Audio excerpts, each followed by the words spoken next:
Okay. ఇంక మాట్లాడడానికి పెద్దగా మిగలకపోయినా కూడా కేశరెడ్డి గారిని ఏదో మాట్లాడవలసిందిగా కోరుతున్నాం. నాకు కూడా తెలియదు ఏం మాట్లాడతాను. ఎప్పుడు స్పీచ్ మాట్లాడదామని వస్తాను, ఇటు స్టార్ట్ చేస్తా, అది ఇటు వెళ్తుంది, ఇటు నుంచి ఇటు పక్కింట్లోకి ఎదురింట్లోకి అలా ఎటేటో పోతూ ఉంటుంది. బట్ అడ్జస్ట్ అవ్వండి. ఏది లైవ్ లేదు కాబట్టి కొంచెం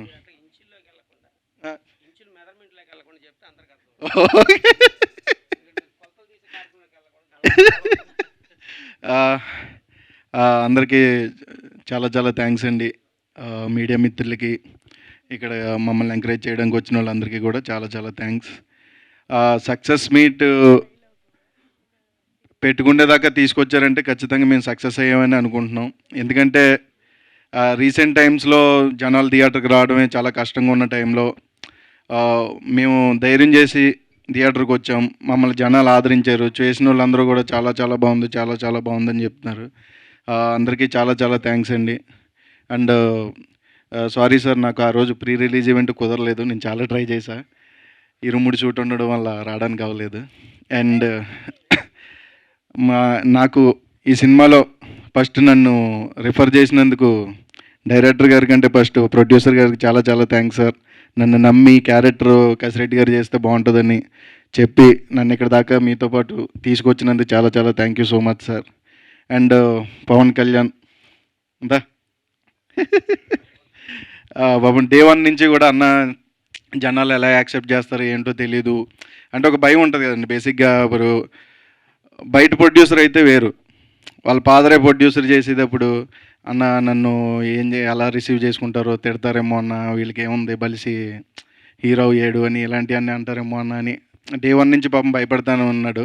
నేను ఒకటే చెప్పివ్వండి, ఏముండదు, నీకు ఏమనిపిస్తుందో అది చెయ్యి, మంచిగా జనాలు యాక్సెప్ట్ చేయడానికి రెడీగానే ఉంటారు. ఎందుకంటే ఇక్కడ ఏం మనం తప్పు చేయట్లేదు. ఫస్ట్ ఆఫ్ ఆల్ మనకున్న కళను మనం జనాలకు చూపిస్తున్నాం. నువ్వు మంచిగా గట్టిగా కష్టపడు, ఇటు ఫస్ట్ సినిమా చేశాడు రా అని ఎక్కడ అనిపించకుండా చేయన్న. ఆ రోజు ఏదైతే చెప్పాను ఈరోజు అది చేశాడు. చాలా చాలా హ్యాపీగా ఉంది. మనం మళ్ళీ మళ్ళీ చేయాలి, ఖచ్చితంగా చేస్తాం. నువ్వు సక్సెస్ అయ్యావు. ఆల్ ది బెస్ట్ నెక్స్ట్ సినిమాకి కూడా. అండ్ రాయాన్స అమ్మాయి ఏంటి వెళ్ళినప్పుడు మరీ చిన్నపిల్ల ఉంది, ఏం పెద్ద క్యారెక్టర్ ఇచ్చారు, ఎలా చేస్తుందో ఏంటో అనుకున్నాను. బట్ నేను చూశాను, పర్ఫార్మెన్స్ చూసినప్పుడు అయితే ఇంటర్వెల్ సీక్వెన్స్ ఉంటుంది, సప్తగిరానికి నాకు గంట పట్టింది. అంటే అమ్మాయి పర్ఫార్మెన్స్ పాపం చాలా జెన్యున్గా చేస్తుంది. సప్తగిరన్న నేను ఉన్న 3 వేరు. ఒకరినొకరు చూసుకుని అందులో చూస్తే మీరు అబ్జర్వ్ చేస్తే అసలు మేము అంటే ఎక్స్ప్రెషన్ ఎలాగ ఉంటుందో కూడా చాలా ఫన్నీగా. అండ్ మిగిలిన సీన్స్ అన్నీ కూడా తను చేసేటప్పుడు ఎక్కడ చిన్నగా యాక్ట్ చేస్తుంది అంటే మెచ్యూరిటీ లేదన్న ఫీలింగ్ అయితే నాకు ఎక్కడ రాలేదు. డైరెక్టర్ అనేవాడు, సార్ అమ్మాయి బాగా చేస్తుందని. ఓకే సార్ బాగా చేస్తుంది, నేను కాదన్నానా, చూస్తాం కదా వచ్చాక అన్నప్పుడు. బట్ రియల్లీ సర్ప్రైజ్ అయ్యాను, చాలా బాగా చేసావు అమ్మ. అండ్ హాషిని వాళ్ళ హస్బెండ్ కంటే పక్క హస్బెండ్ తోటి ఎక్కువ మాట్లాడుతూ ఉంటుంది. డే 1 తనకి నాకు పరిచయం ఎలా అంటే, కేశరెడ్డి గారు కైసే అన్నది, తోడ ప్యాస్ డాలో.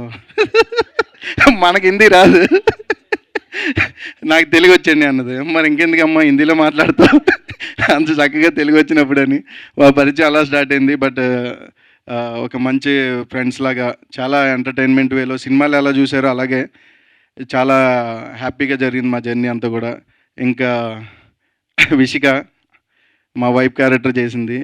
నాకు కేశరెడ్డి డైరెక్టర్ చెప్పడం, కేశరెడ్డి గారు మీ పేరండి కొడతాదండి మిమ్మల్ని అంటే ఆయన ఎంజాయ్ చేసేవాడు. మరి ఇంట్లో గట్ట కొట్టలేదు కదా, ఆయన నెక్స్ట్ లెవెల్ ఎంజాయ్ చేసేవారు. అలాగే పాపం తను కొట్టేము అంటే కొన్ని సీక్వెన్స్లు ఉంటాయి కదా మ్యాన్ హ్యాండ్లింగ్ చేసేవన్నీ కూడా, పాపం తను భయపడి అంటే కొంచెం మనం ఏదో తనకంటే మ్యాన్ హ్యాండ్లింగ్ అంటే అది కదరా, ఒరే ఉమెన్ హ్యాండ్లింగ్ కాదు మ్యాన్ హ్యాండ్లింగే, అమ్మాయి మ్యాన్నే కదా కొడుతుంది, కరెక్ట్గాని చెప్పానా. ఇలాంటి డౌట్లు అడిగి నాకు వచ్చింది అంతంత మాత్రం ఇంగ్లీష్, ఈ డౌట్లు అడిగితే ఉన్నది కూడా మర్చిపోతాను నేను. యానిమల్ హ్యాండ్లింగ్ కరెక్ట్ చెప్పాలంటే.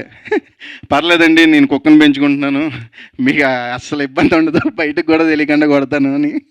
బట్ పాపం తను ఆ సీక్వెన్స్లు చేసేటప్పుడు కూడా ఎప్పుడు కూడా వచ్చి కసిరెడ్డి గారు నేను ఇలా కొడతాను మీకు ఓకే కదా, ఓకే అంటే లేకపోతే లేదండి, లేదమ్మా అంటే. బట్ మనం కొంచెం డేర్ చేసి అలా ముందుకెళ్తే ఒకటి పడిపోయేది, అది వేరే విషయం అనుకో.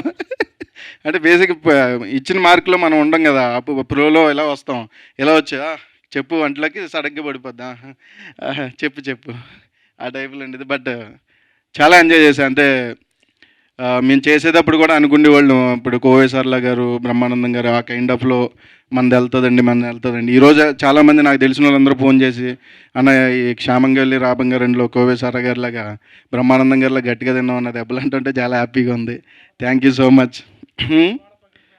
గోడ పగిలిపోయి అంత అది చెప్పుకోకూడదులేండి. అండ్ మా డైరెక్టర్ గారు, నాకు వీరు గారు 2022 నుంచి తెలుసు. వేరే వాళ్ళ ద్వారా నాకు పరిచయం అయినప్పుడు ఈ కథ చెప్పారు. సార్ ఇలా చూస్తున్నానండి, ఫస్ట్ మేము మీకే చెప్తున్నాను ఈ కథ, నీ లోపు నేను ప్రొడ్యూసర్ని వెతుక్కుని మంచిగా నాకు దొరికినప్పుడు మాత్రం ఖచ్చితంగా మీరు చేయాలండి అన్నారు. బట్ అది చెప్పేసి చాలామంది వెళ్ళిపోతారు, బట్ గుర్తుపెట్టుకుని క్యారెక్టర్ ఇవ్వడం అనేది చాలా తక్కువ మంది ఉంటారు sir. Thank you so much sir. ఈరోజు పురుషాహ సక్సెస్ మీట్లో ఒక పురుషుడిగా తలెత్తుకుంటే స్టేజ్లో నిలబెట్టినందుకు చాలా చాలా థ్యాంక్స్ సార్.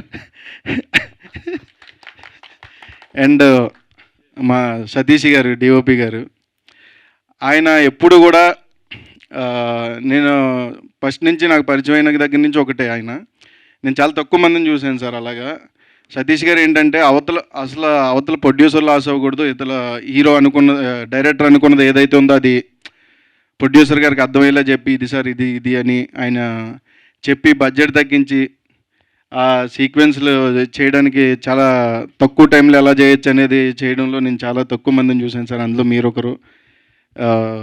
ఇరగొట్టారు సార్ నిజంగా.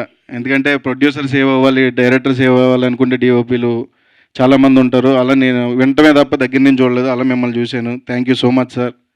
అండ్ మా రవి గారు, డాడీ అని పిలుస్తాను, ఆర్ట్ డైరెక్టర్ గారు, ఆయన ఎప్పుడు కూడా సెట్కి వచ్చారంటే నేను ఎందుకు డాడీ అని పిలుస్తానంటే నన్ను నేను చూసుకున్నట్టు ఉంటుంది. ఆయన నవ్వుతూనే ఉంటారు ఎవరిని చూసినా, హాయ్ అండి బాగున్నారా, హాయ్ అని. అలా తక్కువ మంది ఉంటారు, నాకు అదే చెప్తారు అందరూ. నాకు చెప్పింది నేను ఎవరికైనా చెప్పడానికి ఉంటుందా అని అనుకునేవాడిని. బట్ ఈరోజు చెప్తున్నానంటే నిజంగా నాకు చాలా హ్యాపీగా ఉంది. ఎందుకంటే అలా పాజిటివ్గా చాలా తక్కువ మంది ఉంటారండి. మీరు మాత్రం అలాగ ఉండండి ఎప్పుడు. అండ్ మా సతీష్ అన్న పిఆర్ఓ గారు, ఆయన పాపం ఎప్పుడు కూడా అన్న ఏం చేద్దాం అని మీకే తెలుస్తుంది, నాకేం తెలుస్తుంది, పిఆర్ఓ కదా అంటే లేదన్నా మా ఐడియాస్ అంటే సినిమాలు చేసి ఉంటాయి, మీ సైడ్ నుంచి కొత్తవి వస్తే మేము ఏమన్నా చేయడానికి ఉంటుందని దాన్ని ఇంప్లిమెంట్ చేసి మేము ఆడియన్స్ దగ్గరికి ఎలా తీసుకెళ్ళొచ్చు అని ఉంటుంది కదన్నా అని మాతో పాటు ఉండి దగ్గరుండి ఈ సినిమా ఈరోజు ఆడియన్స్ దాకా వెళ్ళిందంటే మీరండి. అండ్ మీడియాకి కూడా చాలా చాలా థ్యాంక్స్ అండి. అండ్ అందరికీ చాలా చాలా థ్యాంక్స్ అండి, ప్రొడక్షన్ వాళ్ళకి అండ్ మా ఏడీస్కి అందరికీ కూడా. తొందరలోనే డైరెక్టర్లు అవ్వండి ఏడీస్, మళ్ళీ నన్ను పెట్టుకోండి, మంచిగా సినిమా చేద్దాం. And thank you so much. Director కంటే తక్కువ మాట్లాడదామని వచ్చాను, సో మాట్లాడాను అనుకుంటున్నాను. థ్యాంక్ యూ సో మచ్ అండి అందరికీ. Thank you. ఒక ఇద్దరిని మర్చిపోయానండి నేను, సారీ క్షమించండి. మా సినిమాకి పనిచేసిన విజువల్ ఎఫెక్ట్స్, మైక్ నా దగ్గర ఉంది నేను చెప్పింది కదా, మూవీకి పనిచేసిన విజువల్ ఎఫెక్ట్స్ రాఘవ గారికి, అలాగే ఈ సినిమాకి పనిచేసినటువంటి శ్యామ్, పోస్టర్ డిజైనర్ శ్యామ్ గారికి కూడా చాలా చాలా థ్యాంక్స్ అండి. Thank you very much. Thank you అండి, థ్యాంక్ యూ సో మచ్.